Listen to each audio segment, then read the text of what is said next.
جب ماہ سیام رمضان المبارک جلوہ گر ہوتا ہے، جنت کے 8 دروازے کھول دیے جاتے ہیں، جہنم کے دروازے بند کر دیے جاتے ہیں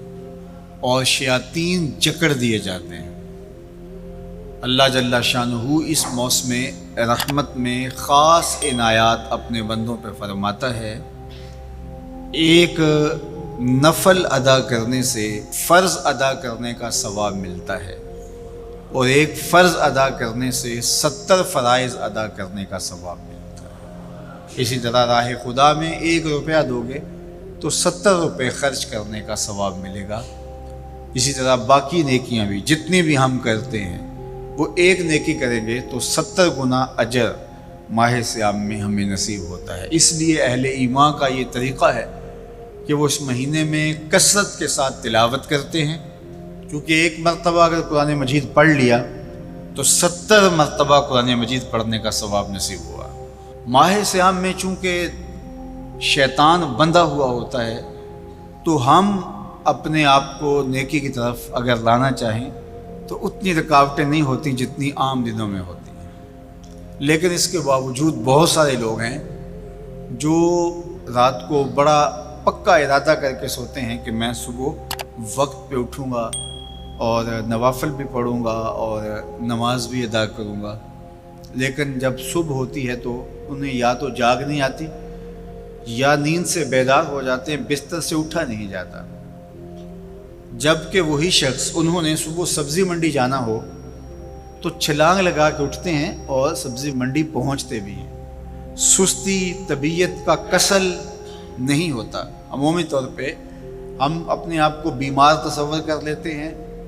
اور سستی اور کسل کا نام دے کر کے، بہانہ دے کر کے ہم کہتے ہیں کہ بس کیا کریں، ہم کو ارادہ کرتے ہیں روز لیکن ہم سے اٹھا نہیں جاتا، بس طبیعت اس طرح کی ہے، کسل ہے، سستی ہے۔ یہ بات ذہن میں رکھیے گا کہ ارادہ کرنے کے باوجود بھی صبح جب ہم اٹھ نہیں پاتے یا کوئی بھی نیکی کا کام ہم کرنے کا ارادہ کرتے ہیں تو ارادہ کرنے کے باوجود ارادہ ہی رہ جاتا ہے، ہم کر نہیں پاتے، تو اس کا سبب یہ ہوتا ہے کہ بہت سارے ہم گناہ کر چکے ہیں اور ان گناہوں کی وجہ سے ہم نیکی کی توفیق نہیں پاتے۔ حضرت حسن بصری رضی اللہ تعالی عنہ نے یہی وجہ اس کی بیان فرمائی ہے۔ تو اس کا بہترین طریقہ یہ ہے کہ توبہ کی جائے، اور توبہ بھی سچے دل سے کی جائے، رو رو کے اللہ سے گناہوں کی معافی مانگی جائے، اور سچے دل سے جب توبہ کی جائے تو پھر سارے گناہ نہ صرف مٹا دیے جاتے ہیں بلکہ ان کو بدل کے نیکیوں میں تبدیل کر دیا جاتا ہے۔ تو ماہ سیام کے اندر پختہ عزم کریں اور اس عزم کو عمل کی شکل دینے کے لیے سچی توبہ کریں کہ ہمارا یہ رمضان اس طرح سے گزرے، یہ مہینہ اس طرح سے بسر ہو کہ ہم اس مہینے میں اللہ تعالیٰ کی قربت حاصل کر لیں، ہم گناہوں سے پاک ہو جائیں اور ہم جو ثمرات ہیں، جو فوائد ہیں اس مہینے کے، وہ ہم سمیٹ سکیں۔ تو یہ وہ مہینہ ہے جس کے انتظار میں میرے اور آپ کے آقا و مولا اپنی آنکھیں لگائے ہوتے تھے اور دن گن گن کے وقت گزارتے تھے کہ ماہ سیام آ رہا ہے۔ تو اس مہینے کا عزت کے ساتھ، تکریم کے ساتھ، اعزاز کے ساتھ استقبال کرو اور اس کو پلکوں پہ بٹھاؤ، اس کو دل پہ بٹھاؤ۔ اس مہینے کی تکریم یہ ہے کہ اس میں ہر برا کام چھوڑ دیا جائے۔ اگر کوئی شخص برا کام نہیں چھوڑتا اور روزے رکھتا ہے تو میرے اور آپ کے آقا و مولا کا ایک فرمان سن لیجئے، من لم یدع قول الزور والعمل بہ فلیس للہ حاجۃ فی ان یدع طعامہ و شرابہ۔ فرمایا کہ جو جھوٹ اور برے کام نہیں چھوڑتا،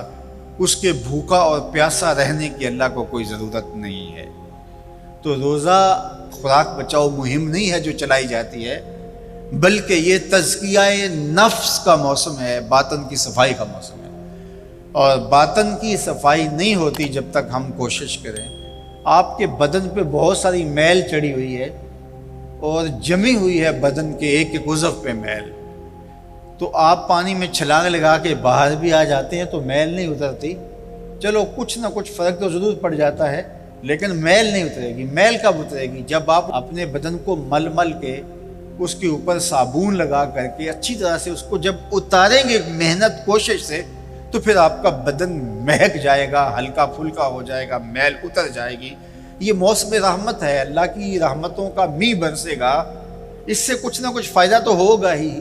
لیکن حقیقی فائدہ وہی حاصل کرے گا جو اپنے گناہوں کو مل مل کے دھوئے گا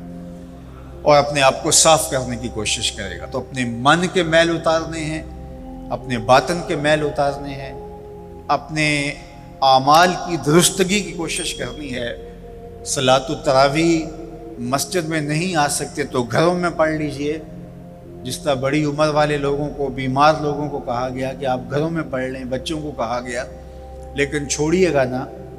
یہ رمضان المبارک کا خاص عمل ہے۔ آج کل دین بیزار طبقہ مختلف جگہوں پہ بیٹھ کے مسجد پر، مدرسے پر، تراویح پر، ان چیزوں پر تبصرہ کر رہا ہے اور اتنا ہلکا ثابت کرنا چاہ رہا ہے ان امور کو، جس طرح یہ چیزیں ہوتی کچھ نہیں ہیں، جبکہ ماہ صیام کے قیام پر میرے اور آپ کے آقا مولا نے بشارت دیتے ہوئے فرمایا، من قام رمضان ایمانا و احتسابا غفر لہ ما تقدم من ذنبہ، جس نے رمضان المبارک کی راتوں میں قیام کیا ایمان اور محاسبہ نفس کے ساتھ، اللہ اس کے پچھلے سارے گناہ معاف فرما دیتا ہے۔ یہ بہت بڑی دولت ہے، تو اس دولت کو ضرور سمیٹیے گا، ضرور حاصل کیجئے گا، من کی ستھرائی، عفت اور پاکیزگی کا سامان کیجئے گا۔ اللہ آپ سب کو اپنی امان میں، اپنی حفاظتوں کے حصار میں رکھے۔